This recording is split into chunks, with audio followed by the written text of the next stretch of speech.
Bakit itinaas ang contribution rate?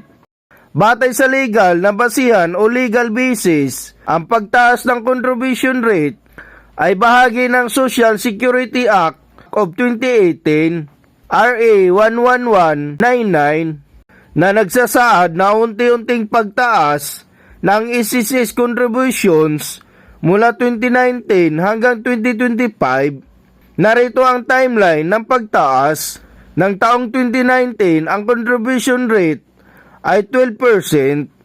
Sa taong 2021 ay 13%. Sa 2023, 14%. At ngayong 2025, tumaas na at naging 15%. Layunin nito ang pahabain ang buhay ng SSS Fund hanggang 2053. Palakasin ang benepisyong matatanggap ng mga miyembro at makasabay sa inflation at tumaas na halaga ng mga benepisyo. Ano ang magiging epekto ng pagtaas na ito sa sahod ng manggagawa at paano ito kinukwenta?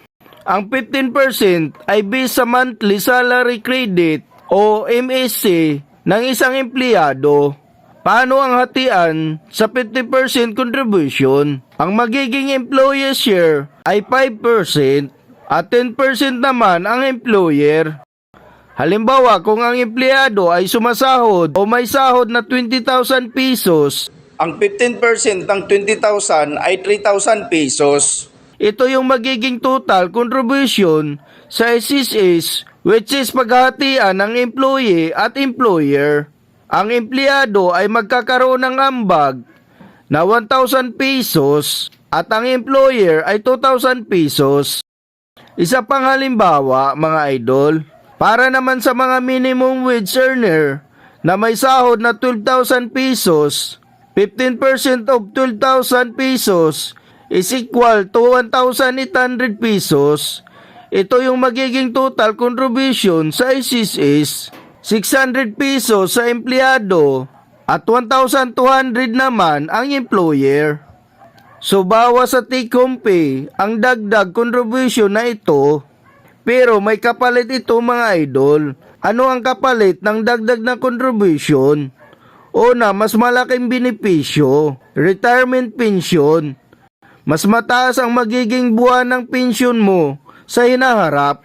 Sickness benefit, mas malaki ang daily allowance kapag nagkakasakit. Maternity benefit, mas mataas na halaga ng benepisyo ang makukuha para sa mga qualified na ina. Disability benefit, dagdag suporta para sa may mga kapansanan. Pangalawa, mas mahabang coverage. Ang dagdag contribution ay tumutulong para masiguradong may sapat na pundo ang SSS para sa susunod na henerasyon ng miyembro. Paano naman ang magiging contributions ng mga self-employed at voluntary members? Para sa mga self-employed at voluntary members, cover ninyo ang buong 15% contribution.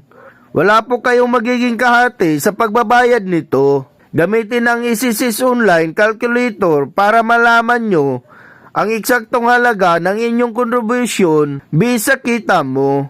Ito, mga idol, ang epekto ng SSS contribution rate na itinaas sa 15% ngayong 2025. Kung gusto nyo ng mga tips and updates na kagaya nito, subscribe for more. Thank you for watching.